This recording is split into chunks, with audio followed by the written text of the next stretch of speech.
Sara Frazetta, welcome to the Lives of the Artists. It is an absolute honor and a pleasure to have you here today.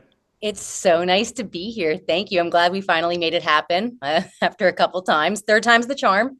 Third time's a charm, Yeah. exactly. Well, predominantly we're here to honor your grandfather's legacy. He is the godfather, as he's been called, of fantasy art. And I really think that fantasy art is a truly American art form. And he really is the pioneer of it. I mean, there has been fantasy art before and after, but nothing competes with your grandfather's work. I mean, he really hits the pinnacle of fantasy art and American fantasy art. But why don't you introduce yourself to the audience a little bit? Yeah. So I'm Frank Frazetta's granddaughter. My name is Sara. I grew up with my grandparents. My mom was the first of their children to have a baby because they were very bored. So my grandparents demanded a baby, and I am that baby. I did not see myself in this position all the years I spent with them. My grandfather never talked about his art. It was everywhere in the house. It was their life. It was the life of the family, but it was never a discussion. It was just kind of an afterthought, which is so strange. And then after he passed away, the family had split up the estate, and my mom contacted me and said, Sara, I know you're off doing your college life and getting started in a career, but what do you think about coming into the Frazetta business and honoring your grandfather's legacy? And I couldn't refuse that. I said, well, it was a little messy, but whatever the journey is, I'm here. I am, and I'm going to take it. So now here I am, many years later with Frazetta Girls, and it's a beautiful journey. And yeah, you run Frazetta Girls, and you make sort of models and prints and all kinds of things celebrating your grandfather's art. But Yeah. growing up, you weren't that involved. Your grandfather Frank didn't really involve you in the art at all. It was kind of a side thing. No, we never talked about it. I mean, it was like I said, it was everywhere in the studio.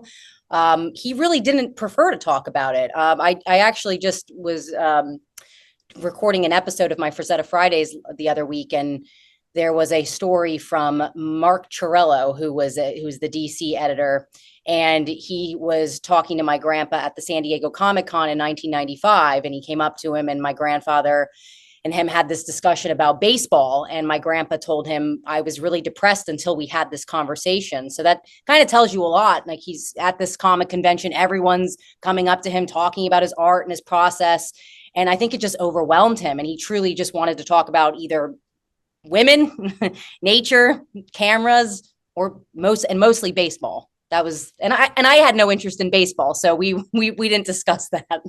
Well, the way I picture Frank is like this truly American life. Yes. Leading on from the baseball, he was initially going to be a professional baseball player, wasn't he?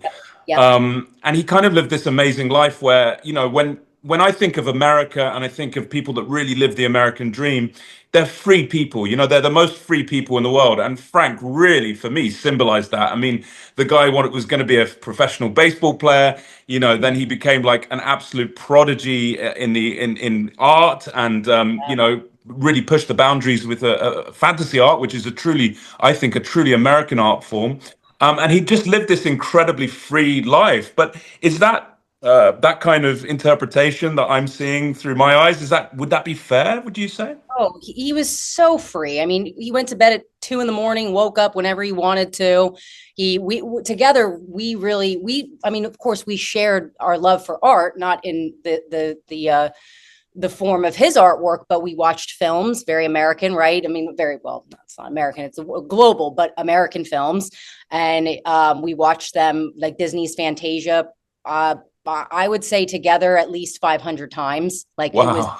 it was just an on repeat. I mean, classical music. Again, just really, he looked at it as a waste of a day when it was sunny and beautiful outside to stay inside. We were always out exploring. He had a 60-acre property. So, I mean, this property was beautiful. It was just like moss on the rocks, the way the light was reflecting, like the little creatures, the nuances that God created. He wanted to go out and show me that. So it was a very creative environment. It just wasn't, like I said, specific on the artwork itself.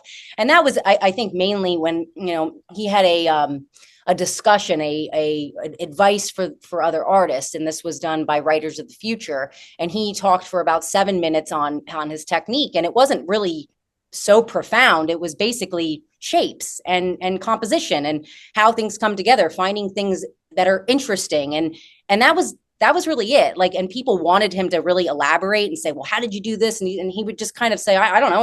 I just did it.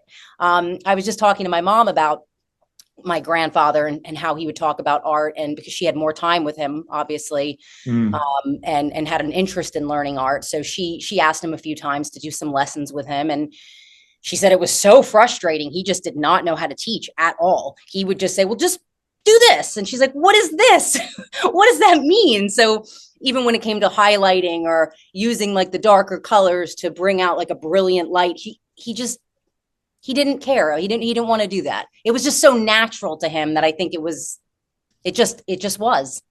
Yeah, I actually listened to an interview with Robert Rodriguez, the film director, and he said Yeah. that because he had a relationship with Frank, a kind of friendship with him, and a deep admiration Yes. that he had, and he said that he asked, he thought that, he was trying to learn how to paint, and he was asking Frank, what special materials do you use? And Frank just said, I just go to the art shop and I buy whatever's there, Whatever's and cheapest. whatever's cheapest. And Robert was like, wow, this guy, it's not about the tools. That really taught him a lesson. It's not about the tools. It's about, technique and how you do things. But I mean, from what I've read, he was a prodigy from very early on, and he was painting and drawing from the age of like Three. six, three. And his grandmother was a big supporter of him doing that, and she realized his talent very early on. Yeah, he had a lot of support. And see, I mean, how stories are always different throughout your life. You have my grandfather's perspective of when he was growing up. He said his dad was hard on him and he didn't really have support. He had to live on his own. And then later in life, I find out that that wasn't really true. He actually had a lot of support in the home. He did live with his grandma. He had his aunts and uncles. He had his sisters. He had his mother. He did have his father wasn't that hard on him. He was kind of confused on, he was more of a practical man. Like he was a stone setter, and he worked for a jeweler. He was a first generation immigrant from Palermo, Sicily. So his mindset at that time, it was the Great Depression. He was like, why are you going into art? It's not a lucrative money. You're my only boy. I want you to be successful. So his dad wasn't too hard on him. But so he had actually a lot of support and a lot of encouragement. And when he was 8 years old, his teacher, it was his second grade teacher, she was noticing that he wasn't really paying attention to his academics. He was just doodling. He'd go up on the chalkboard and just doodle and make really amazing, like Easter bunnies and Santa Claus. And they were like, this is an 8-year-old child. So then his parents, I mean, they were pretty poor, and they put a good deal of money into his art school. It was very informal. It was the Brooklyn Academy of Fine Art, ran by. He went to Brooklyn Academy of Fine Art at 8 Yes. years old. Is that 8 right? years old. Yep. I mean, And that must have been early for even back then, was it? Or, yeah, it was early. I mean, there were other kids in there. I think like the youngest at the time was like 12. But it was a mixed bag. So they had it was like one day a week on Sunday. It was across town, so it took a lot for the parents to drive him over, and just again financially be able to like afford this hobby at the time. They didn't know what they were really investing in.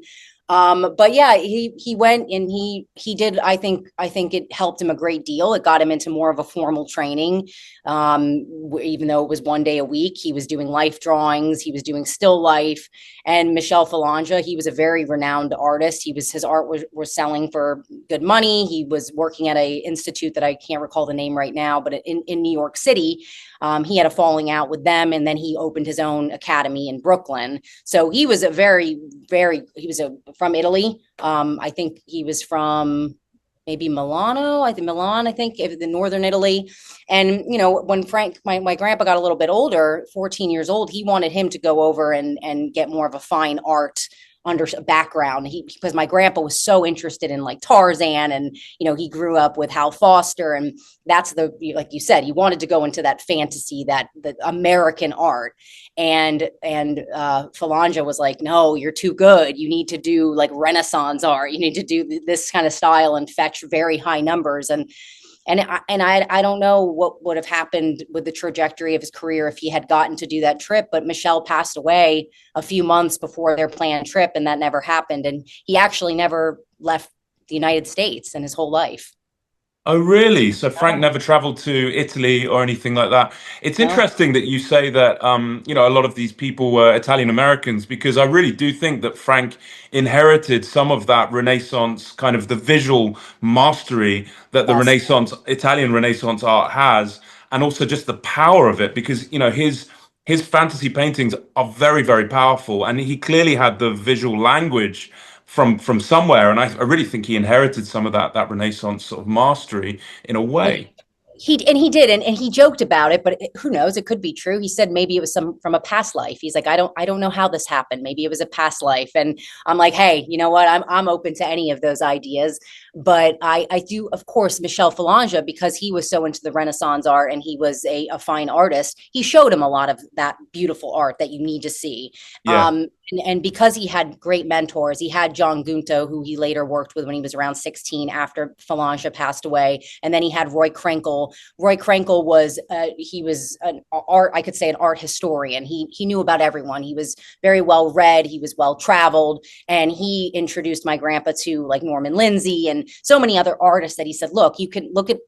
I don't, and my grandfather never wanted to like emulate them, but of course you need to have all of that coming in and then be able to put it in your creative blender and then be yourself. But you have to have Yeah. those And from what I've read, he had massive admiration for all those people, but he oh absolutely surpassed them. I mean, yeah. his work is really the pinnacle of fantasy art in America, in the world. People still all over the world.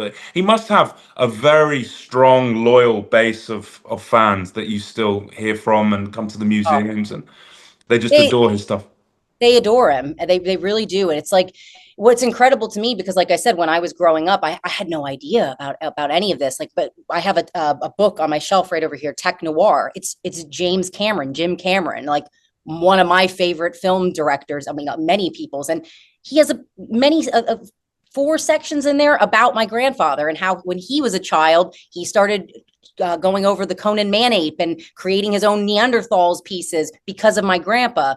And it's like I think about that, and I'm like, God, I wish I knew that when he was alive, and be like, Grandpa, do you understand the magnitude of influence throughout the entire world of filmmakers, musicians, other artists? I mean, it craftsmen, like it just goes on and on and on. And even people who don't partake in the creative forces, they just get such a feeling of traveling to this other world. And I don't, I'm sure he knew that, of course, but like it's strange to me that they didn't emphasize that at all. Like he didn't, again, that wasn't his driving force of what And other so people. at home, there wasn't like a big emphasis on like I'm this great artist. He was just grandpa, and he was Yeah. into his sport and into watching baseball. But there must have been a place in the house where he would go, like a studio to paint. Can you tell me about his studio practice and how would that work?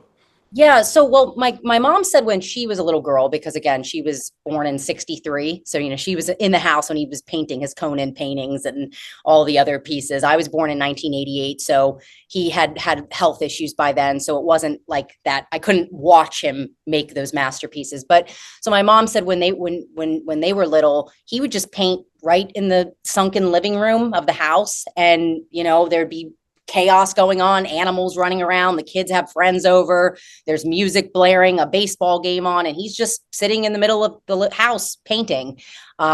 It's mostly, I mean, if he had like this, like hard deadlines, he would just stay up all night and then sleep till like, noon the next day. But when they ended up expanding their house throughout the years. And then my grandpa did have a dedicated studio.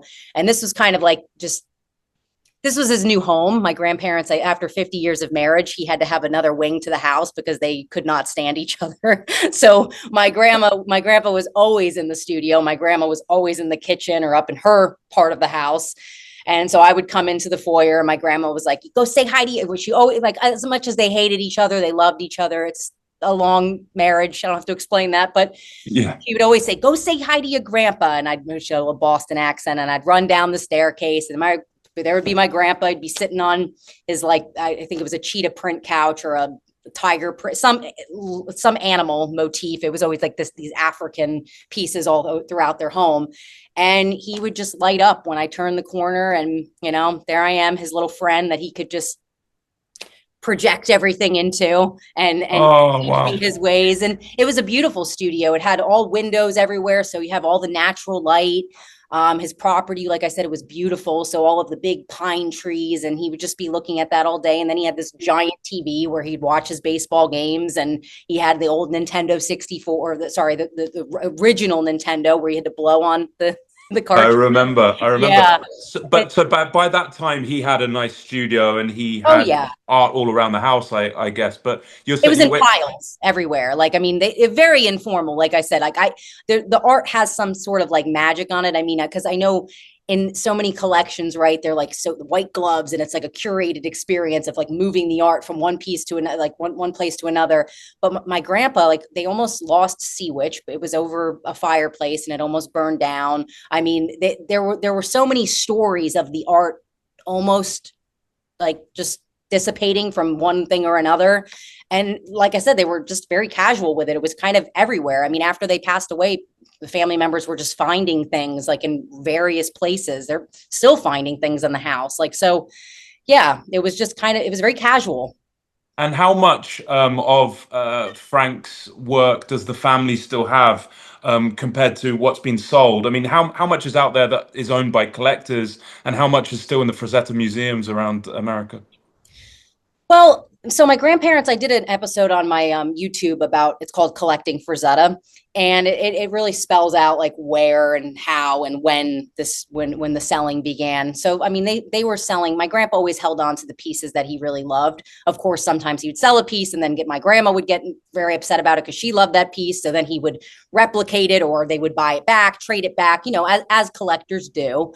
But they always had a pretty large amount of the collection in their possession. And that was mainly because of either my grandfather's sentiments towards a piece or my grandma having the plan to one day fetch the highest price. Like my grandma wanted to ultimately, if my grandfather had passed away, my grandmother ultimately wanted to sell everything. Like, she always had this fabricated story that Forbes offered her $50 million for the whole collection of art. And she told them, no, that wasn't true, but she liked to tell it. And she was a marketing wizard. I mean, you do have to, right, hype things up. So she had a way about her, and she knew what she was doing. Behind every successful man, there needs to be a very powerful woman. See, like this. She was very powerful. That Irish blood in her. She was she was fun. So her ultimate thing was to sell everything, buy a big house in Florida, and retire. And that was like that. So she got sick with cancer, and that never happened. And she was really struggling the last few years of her life. She had 2 bouts of cancer that were terrible. And then, of course, she was the caretaker of my grandfather for many years. So they ended up not estate planning very well. And there was a whole family feud that's very public, and I won't get into, but as you would imagine, there's about 90 pieces left in the collection, and that all has to be split among his children. So they had lawyers and art dealers and all these people come at them. The kids had no idea what to do. They had no guidance, and they had a lot of people taking advantage of them.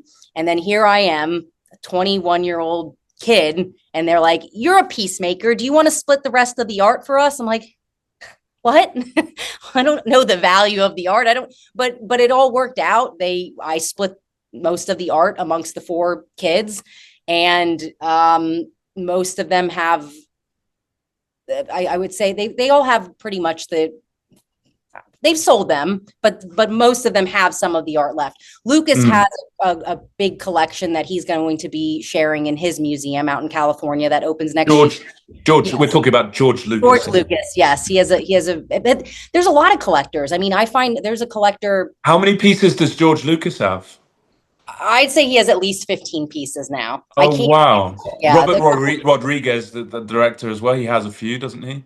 yeah, he has at least 10 pieces. I was just in his house last year this time, and it's amazing. He just has them, like, again, very casual. They're just hanging all over the house. It's But I mean, amazing. he loves Frank's work. I mean, he's obsessed. He might be the biggest fan. I've said that before. He truly might be. I mean, the way that Robert geeks out over the art, it's like he makes me excited about it, because when he's telling the story, he's just like, I see the little boy in him, and that makes me very happy. I'm like, okay, He speaks in such a great way about the art. yes. You know, he's a great ambassador for it, and so Oh, it's good that he's carrying on the legend. for sure, for sure. And my grandpa thought he was cool, so that's great. That's really good. So let's just get back to your grandpa. So he was obviously he was this prodigy, and from what you're telling me, it sounds like art for him came quite easily. He was this prodigy from very young, and he was very very technically skilled and able to do things. And so he kind of viewed it, from what you're telling me and what I'm seeing, kind of more like a job, like, a way to pay the bills, a way to he it was something he could do very well, and people paid him money for it. Would that be a right estimation, or? Definitely. And I think that evolved. I think as a kid, it was everything to him. I think Mm. before it became a job, because as a lot of things do, when you bring money into the equation, it does something to us, all of us. So I think, yeah, before he was first hired at 14 years old, it was 100% all in, just his absolute obsession. Mm. Obviously, there's a lot of factors that go into it. He's 14 years old. He starts paying attention to girls. He starts paying attention to sports. So that distracted him a bit. And then I think, like I said, he became so obsessed with other things that the art then eventually became just a job. And his real, I mean, we're talking financial success, really came in the 60s. And it started, the film studios approached him started to do film posters for him. And he couldn't believe, from what I've read, how much money that they were offering to pay. I mean, he said he could make basically his yearly salary in a day's work, and he couldn't believe it. But how did that evolve? Can you tell me the story with that? Well, they saw the film studios actually saw the Ringo Starr a caricature on the back of Mad Magazine, and they were like, he would be great for movie posters. So he did the What's New Pussycat, and from there on out, he was just getting job after job, and Was uh, that before the Conan series? it was, yep, Right. So that's yep. initially he started doing these film posters.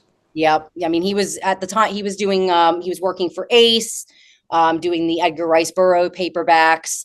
And he got that job initially from his mentor Roy Krinkle. Because my grandpa spent from 1954 to 1961 working under Al Cap. So he was just, I mean, again, I think that time of his life, he was really happy because he was mainly just doing the Sunday page. So he kind of got all week to just do nothing besides play baseball and just be a Brooklyn kid, right? Like, again, going to Coney Island, hanging out, and he got paid really well under Al Cap. So he was real comfortable. And then, of course, he was with my grandmother. They had their first kid. My grandmother was kind of making demands of, like, where, she wanted to stay in New York. Al Cap wanted him to move to Boston. He wanted to give him a little bit of a pay cut rather than an increase. And then they just had a complete falling out. And that was when my grandpa was just in this crossroad of, like, what am I going to do? He really thought, he was like, well, I had worked under Al Cap, but because Al Cap had so much power in the industry, I think he was pretty much telling everyone, like, you're not going to hire Frank Frazetta. We had a falling out.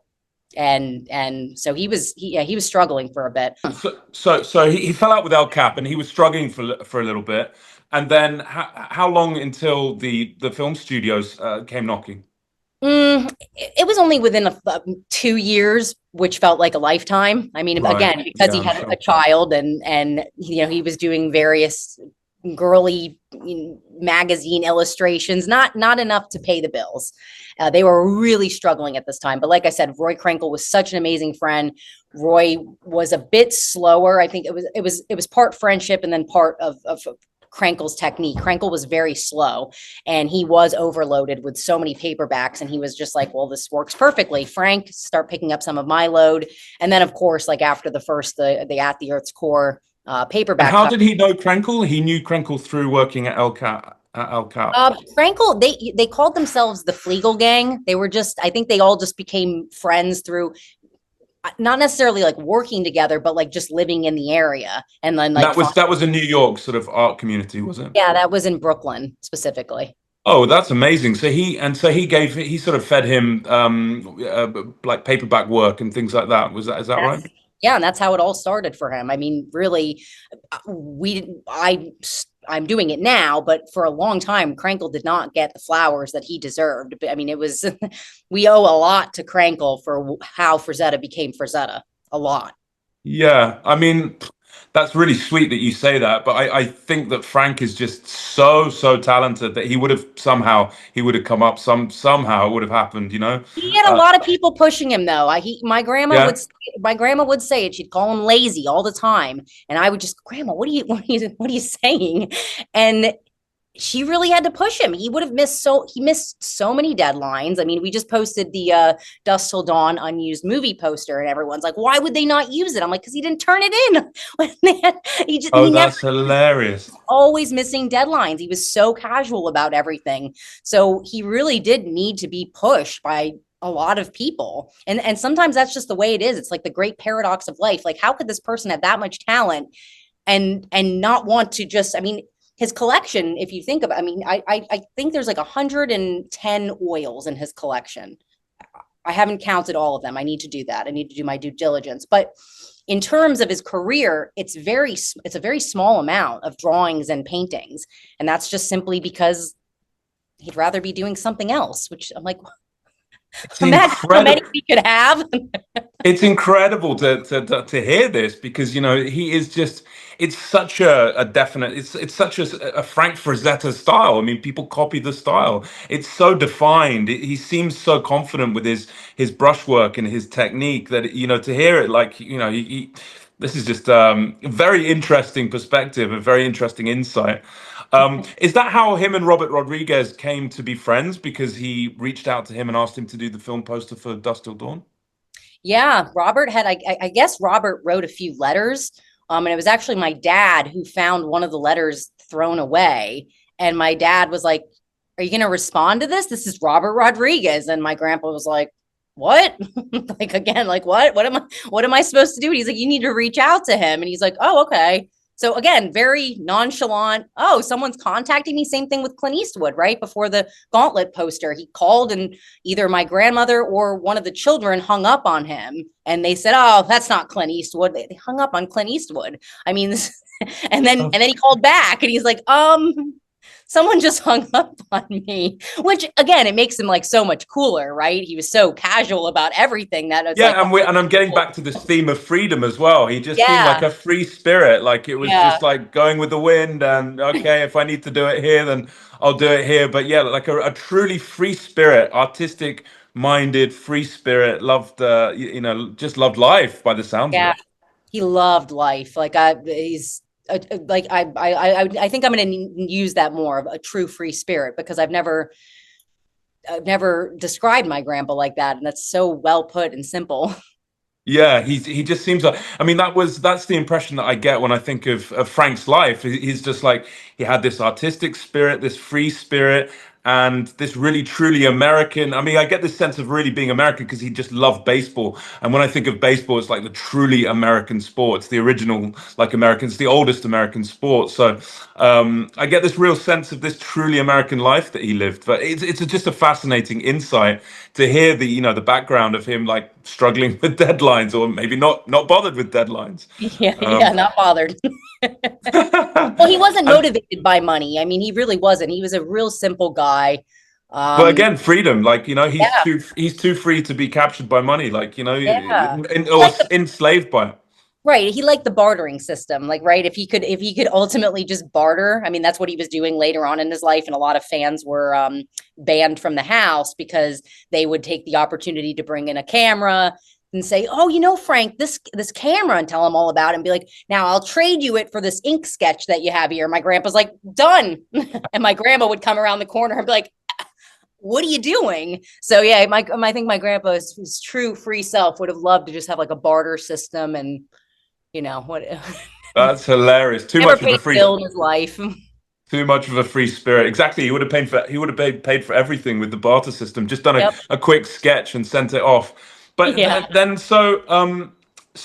how did the Conan the Barbarian series come? Because that's what really made his name. I mean, when I was doing research for it, I realized that Conan the Barbarian was actually first published in the 1930s.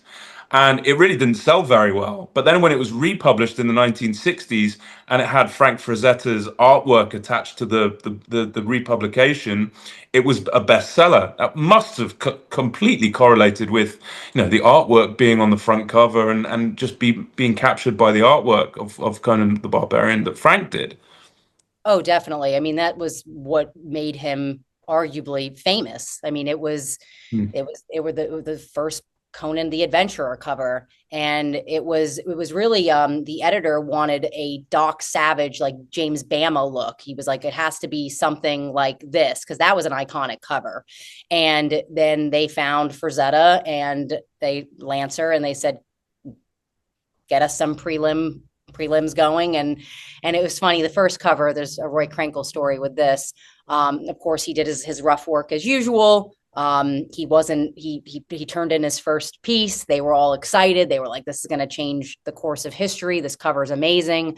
My grandfather was really excited to show Krenkel and say, look, they're all freaking out about this cover. It's going to change history. And Roy Krenkel was at his house, and this was still in Brooklyn. And Roy Krenkel looked at the first one, and you can, when you pull it up side by side with the visuals, you'll see his first Conan the Adventurer cover that was published. His head is down, and he's got this like almost like beast look to him, not as much as a man barbarian. So Roy goes. He goes, Frank, you didn't give him a neck. He goes, it's great, but he doesn't have a neck. And my grandpa's like looking at it like mortified, like agreeing with Roy, kind of like, shit, I didn't give him a neck. So Roy just takes off the head and right in front of my grandpa and says, do it again. And then so he ended up fixing the head, and he has like, I mean, the second version is way more iconic. If you put them side by side, Roy was correct. So, you have him upright, truly like masterful barbarian, like ready to just painting, ready to change the world. He made the girl better. And again, that was Roy kind of art directing him. And not many people could do that. I would say probably just Roy, the only one that could sit there and tell him like, this sucks. So yeah. And after that, of course, he did the 7 other paintings and changed the course of history with his Conan. And how did he work? Did he work from life? Did he just sketch Conan the Barbarian from his imagination, or did he use a reference like a model, or would he use models at all? He didn't typically, he never brought anyone in. I mean, a few times I would say he would maybe use my grandma as like a light reference or something that he just had to work out. There was one example with his Battlestar Galactica paintings. I think he was just flirting with the girl, but he used the girl. He didn't really need the reference. But he really used his himself. He had a mirror right next to his easel, and he would just make the expressions because my grandpa was so creative. Like he really, if he put his mind to anything creatively, like acting or singing or anything like stunt work, he would have been successful at it. So he was just a very animated person. He knew how to use his face, so expressions. And then, like I said, he loved photography, so he was doing selfies before selfies were a thing and developing his own film. And so he would get into various poses, and he was a very athletic guy. So he was lucky. He was very good looking, he was very athletic, so he didn't need to go anywhere else besides himself. I heard that he didn't even read the Conan the series books. Like he got a kind of idea of what it would be like, and he just painted what was it, the visual that was in his head rather than doing his research and reading the book. Does that sound like Frank? Yeah, and then you know who gave it to him? Krenkel. Krenkel gave him the excerpts that were really important in the book, and he said, "Look, because Krenkel was an avid reader, and he loved Robert E. Howard's work, and he's like, how could you not read Robert E. Howard?" And my grandpa's like, "I don't like to read." Just pretty simple. And he's like, okay, well, here, let me give you some of the excerpts that are really important, and I think you should do this. So again, art directing Frank, and we really I mean, when I think about that with Krenkel, with even the Conan covers of how much he provided, right? That's that's huge. That's significant. So yeah, that was the case for, I mean, he loved doing the creepy and eerie covers, the magazines, because there was no storyline to follow. It was just Warren telling him, do whatever you want. And he was like, perfect. So he loved, he liked doing Conan, but he got bored, I think, by, he said, like the fourth cover. He was like, I don't really want to paint Conan again. Um, Wow. because that's how his mind was. So it's amazing that he really listened to Krenkel and Yeah. these people like George Lucas and, as you were saying, Cameron was like they were like fans of his work, but he didn't listen to them particularly. The only person he really listened to is they had this fascinating relationship, artistic relationship, where he really listened to Krenkel, but not really anyone else. Would that be No right? one, no one else. I mean, even like I said, like the movie studios, if they would tell him, "Oh, do it this way," he would just get so annoyed. He's like, "What do they know?" But there was something special with Krankel where he knew what he was talking about. He knew, and it's like those rare people in your life where they have the best intentions for you. They're truly a mentor. They're like Mm. a divine entity that comes down and is leading you into something. And that was, my grandpa was very keen on that when he was younger, of knowing who to trust with, in terms of like listening with his art specifically. And that was Krenkel. It's fascinating. It sounds like he had respect for him, but also viewed him as like someone that was technically his equal, or somewhere like that. So he would, he'd listen to someone like that. Whereas a filmmaker, it's like, what do they know? They just make films. They can't do something difficult like paint. Right. And Krenkel was hard. I mean, again, he knew my grandfather's talent and he knew what he had in him. So he was always just pushing him to be better. He was like, the anatomy's a little weird here. And because he was so free, he didn't really bog down himself with details like that. It was a more of like, just how do you feel from the overall shapes, and just the composition. And if I mean, the most incredible thing I think about his art is like when you see the rough works, they're like this small. I mean, the way he has scale, it Just was tiny little sketches. tiny, tiny little sketches. I mean, like look at this, like the Rogue Roman I have behind me is blown up, massive. Most of his art is around, we don't use the metric system, like 16 by 20 inches. And it very small and smaller, like 11 by 14 inches, 8 by 10 inches, most like his little, tiny, tiny, tiny. So, again, it was to make it great, right? You have to have that also that technicality, that understanding of anatomy and the light sourcing. And that took time for him. And it also, like I said, it took guidance, but inherently he just knew great design, and he knew how to draw. So it was just kind of all the perfect elements coming together to make him the master, the Godfather. Yeah, and it seems like he had this real natural ability to tell stories, and that's what Yeah. filmmakers are very attracted to. I mean, I've seen an interview with Frank when he said that he did have this compulsion to tell stories through art, that he liked to do that. Would that be right? Would that be fair? Oh, he loved telling stories. I mean, and like he really wanted to go into more filmmaking. Fire and Ice was really tedious, and he didn't love like the whole rotoscope animation. But because of his passion with film, that was, I mean, I think he really, what did he say? He really wanted to do more horror films. Like his favorite horror film was Night of the Hunter. I don't know if you've ever seen that.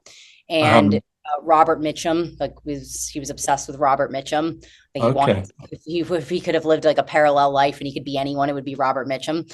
But yeah, so it's again, because you have just one single frame in art, it was always to him, what is the peak action here? What is, like, you have to have all the elements of coming together of like the climax of the story right here. And he was incredible with that. And again, he could have put that in any subcategory of art.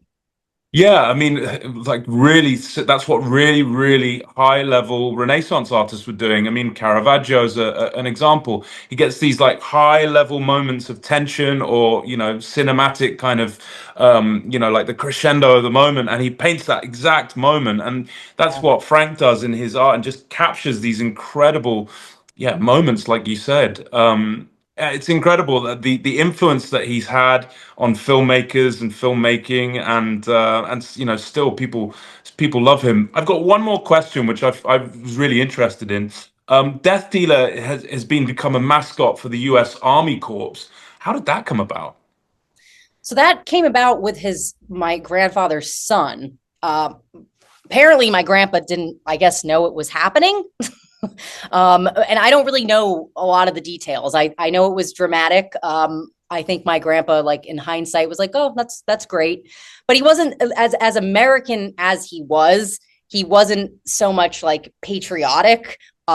He had never voted. He kind of, which I full heartedly agree with now. He just said it doesn't matter anyway, Yeah. and just enjoy your life. Again, his free spirit coming out and saying, Yeah. and he's like, that's none of my business. I don't really care. So he wasn't like pro military or anything. So I think it was just like, oh, great, that's cool. I don't know. I don't even know if he went out and saw the statue. He just sounds like such a free spirit, too free, not interested in money, not interested in like deadlines, not interested in voting, even. Politics. Yeah, just No. like whatever. How did he spend most of his time then? Like, what was his real passion? Just hanging out, having a couple of beers, watching the baseball. I mean, what family? Like, what that was kind of. How did he fill his days? Well, he never drank, so he wasn't doing any kind of escapism, no drugs, no alcohol, nothing. So, which is pretty incredible. He wasn't like Dali, you know. Well, no, Yeah, Dali didn't do any drugs either. He said he was drugs, which is so yeah. strange. But so yeah, the But master. Frank didn't drink. No, he didn't drink. So I would say he spent most of his days like earlier before with my grandma. He loved women. Like I want to keep it as like PG as possible, but Right. you can see the sexuality in his artwork Yeah. everywhere. That was what was his driving force underneath. Again, very simple, very primal, which I love. I respect it. It's not weird to me talking about it as his granddaughter. I just look at it as I'm like, well, that's the force of life, and you see the force of life in his art. So Yeah, there's a lot of feminine power in his art. It's like oh these he are loved. powerful women that they're powerful women he was painting. I mean, he painted when it comes to like any kind of sexism, it's like if you really know, it's a stupid discussion because if you really know the body of his artwork, you see the sexuality in everything. I mean, Mm. everything is a human. They don't. All the men are equally caked up. Like the butts are amazing on men and women. Where I'm just like, wow, he just appreciated beauty.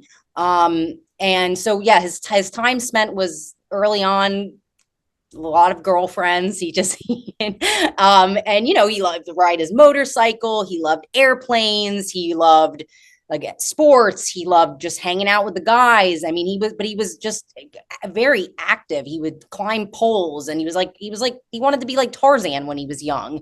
And then when he got older, he was golfing. He was playing ice hockey once in a while. Like anything that he could really have like that physicality outlet, that was what he wanted to do. And then and if he was having a conversation with someone, it would be not so much about philosophy, but about just the natural world, about beauty of things, about capturing things, really observational.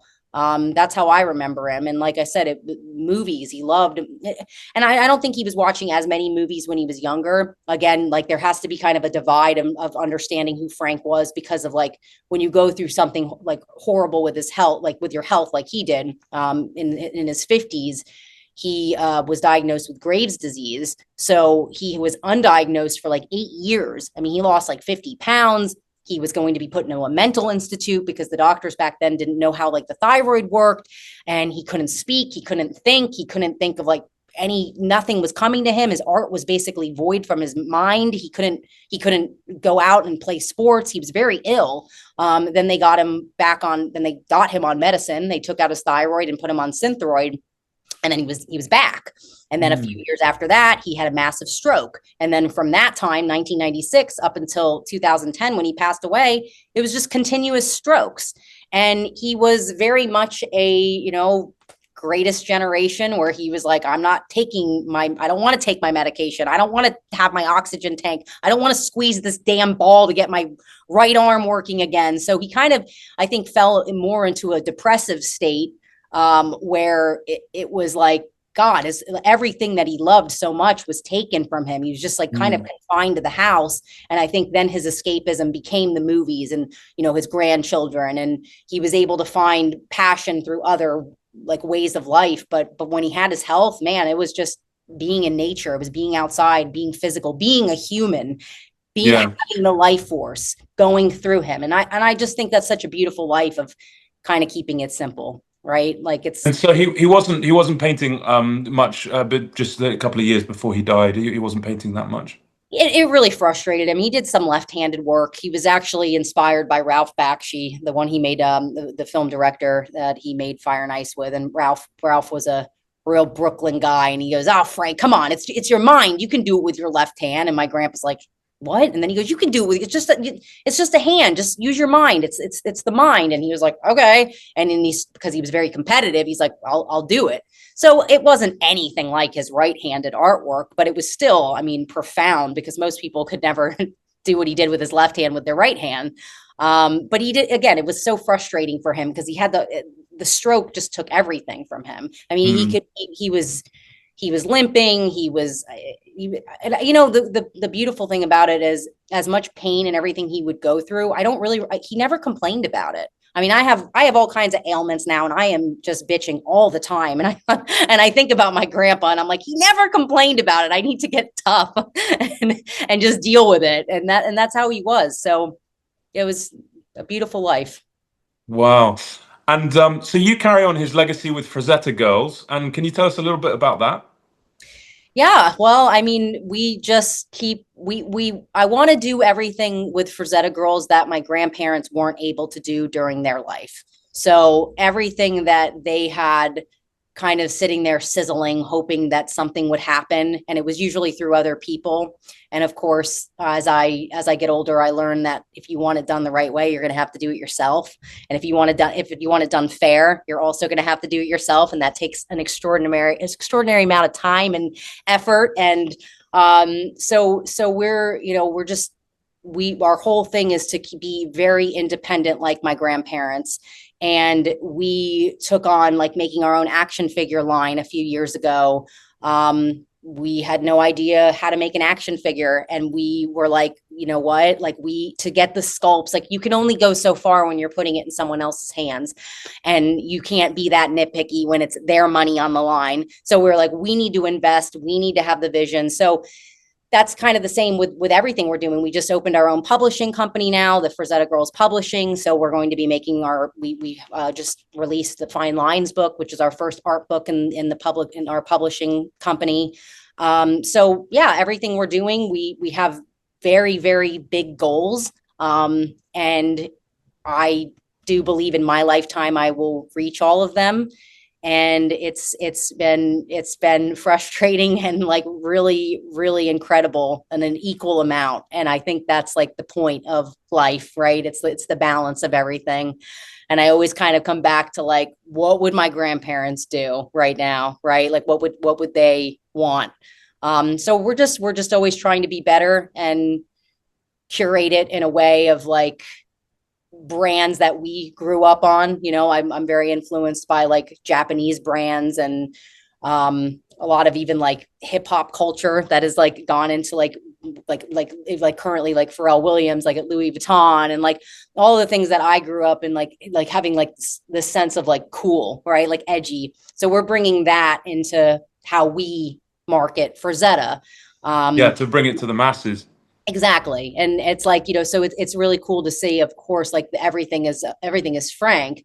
The heart of it is Frank, but then being able to like interject then myself into it in a way. And with my partner, Joe, it's a really beautiful thing. And I'll share with you my story about Joe. He's my life partner. We're not married. We've been together 16 years, which is basically marriage.